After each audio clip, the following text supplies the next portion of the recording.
আচ্ছা, একটা জিনিস কি কখনো ভেবে দেখা হয়েছে বাংলাদেশের মতো এমন একটা দ্রুত এগিয়ে চলা বাজারে ব্যবসা করার সুযোগ আসলে কতটা বিশাল?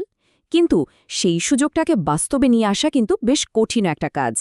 আজকের এই বিশ্লেষণে আমরা দেখব কিভাবে একটা ঠিকঠাক পরিকল্পনা করে বানানো বাণিজ্য প্রতিনিধি দল বিশ্ববাজারে ঢোকার এই জটিল রাস্তাটাকে অনেক সহজ করে ফেলতে পারে। তো চলুন সবার আগে একটু দেখে নিই বাংলাদেশ কেন এখন সারা বিশ্বের ব্যবসার জন্য এতটা আকর্ষণীয় একটা জায়গা হয়ে উঠছে। ওয়ার্ল্ড ব্যাংকের তথ্য অনুযায়ী এই যে বিশাল জনসংখ্যা, এটা কিন্তু শুধু একটা সংখ্যা না, এর পেছনের গল্পটাও আরও অনেক মজার। এই ১৭ কোটিরও বেশি মানুষের মধ্যে একটা বিরাট অংশ হল দেশের ক্রমবর্ধমান মধ্যবিত্ত শ্রেণী, যাদের কেনার ক্ষমতা আর চাহিদা দুটোই কিন্তু দিন দিন বাড়ছে। মানে দেশের ভেতরেই একটা বিশাল বাজার তৈরি হয়ে আছে। এই স্লাইডের চার্টটার দিকে একটু খেয়াল করলে দেখবেন, একদিকে আমাদের রপ্তানির পরিমাণ প্রায় $৪৭ বিলিয়ন, যা এক কথায় অসাধারণ। কিন্তু অন্যদিকে সরাসরি বিদেশি বিনিয়োগ বা এফটিআই এসেছে মাত্র $১.৭ বিলিয়ন। এই যে বিশাল একটা গ্যাপ, এইটাই কিন্তু আসল সুযোগের জায়গাটা দেখিয়ে দিচ্ছে। এখানে বিনিয়োগের সম্ভাবনা এখনও কতটা খোলা তা সহজেই বোঝা যায়। কিন্তু সুযোগ থাকলেই তো আর হলো না, তাই না? সুযোগটাকে ঠিকমতো কাজে লাগাতে জানতে হয়। আর বিশ্ববাজারে সেই সুযোগকে কাজে লাগানোর প্রথম শর্তই হল সঠিক কানেকশন বা সংযোগ তৈরি করা। সত্যি কথা বলতে কি, আজকালকার দিনে শুধু একটা ইমেল পাঠিয়ে বা অনলাইনে কারো সাথে পরিচয় হয়ে একটা বড়সড় আন্তর্জাতিক ব্যবসা দাঁড় করানো প্রায় অসম্ভব একটা ব্যাপার।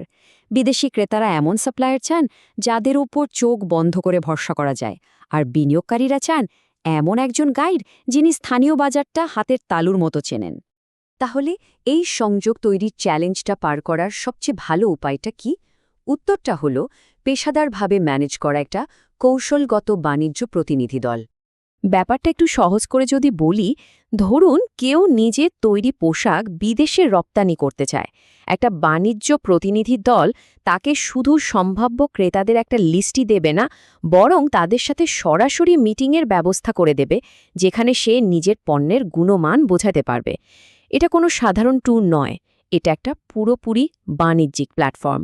বেশ, তাহলে চলুন আরেকটু গভীরে যাওয়া যাক। দেখি এই স্মার্ট প্রতিনিধি দলগুলো ঠিক কিভাবে একটা সাধারণ ব্যবসায়িক ভ্রমণকে সফল একটা বাণিজ্যিক উদ্যোগে বদলে দেয়।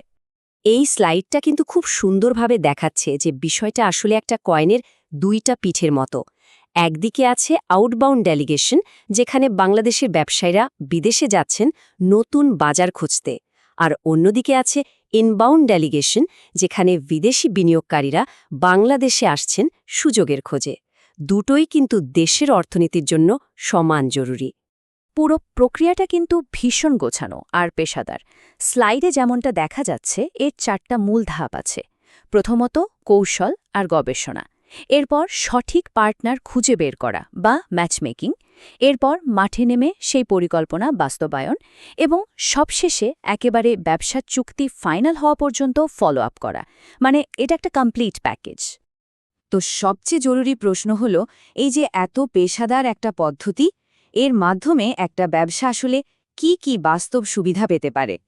অনেকগুলো সুবিধার মধ্যে কয়েকটা গুরুত্বপূর্ণ বিষয় যদি বলি, প্রথমত একদম টার্গেট করা মার্কেটে, মানে সঠিক বাজারে অনেক সহজে ঢোকা যায়। এর ফলে ব্যবসার বিশ্বাসযোগ্যতা বাড়ে।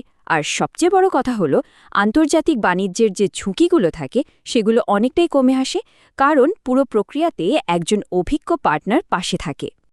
আর বিশ্বাসযোগ্যতার কথা যখন উঠলই, চলুন দেখি যারা এই সেবাটা নিয়েছেন তারা আসলে কি বলছেন। যেমন ক্যানাডার ক্যানবিজ ইনকর্পোরেটেডের সিইও মোস্তাফিজুর রহমান বলেছেন, তাদের মানসম্মত কাজ এবং নৈতিকতায় তাদেরকে একটা নির্ভরযোগ্য পার্টনার করে তুলেছে, যা আন্তর্জাতিক ব্যবসায় সবচেয়ে জরুরি একটা বিষয়। শুধু নির্ভরযোগ্যতা না, কাজের ধরনটাও যে কতটা জরুরি। যেমনটা রাহবার ল্যান্ডস্কেপিং ইনকর্পোরেটেড বলছে, তাদের দ্রুত সাড়া দেওয়ার ক্ষমতা আর আন্তঃসীমান্ত ব্যবসার গতি প্রকৃতি বোঝার ক্ষমতাই তাদের কাজের আসল ভ্যালু তৈরি করেছে। তার মানে তারা শুধু কাজই করে না, ক্লায়েন্টের প্রয়োজনটাও ঠিকঠাক বোঝে। সুতরাং মূল ব্যাপারটা দাঁড়াচ্ছে যে এটা শুধু কোনো পরামর্শক ভাড়া করার মতো বিষয় না, আসল লক্ষ্যটা হলো ব্যবসার টেকসই উন্নতির পথে একজন দীর্ঘমেয়াদী এবং বিশ্বস্ত কৌশলগত পার্টনার খুঁজে পাওয়া, যে ব্যবসার লক্ষ্যটাকে নিজের লক্ষ্য বলে মনে করবে। তাহলে আলোচনার শেষে একটা প্রশ্ন কিন্তু থেকেই যায়। এ বিশ্বায়নের যুগে আন্তর্জাতিক বাজারে সফল হতে কি শুধু একটা ভালো পণ্য আর একটা ইমেলই যথেষ্ট, নাকি এমন একজন কৌশলগত পার্টনার দরকার যে সঠিক পথ দেখাবে আর দীর্ঘমেয়াদী সাফল্যের দরজাটা খুলে দেবে? উত্তরটা কিন্তু একটা ব্যবসার ভবিষ্যৎ ঠিক করে দিতে পারে।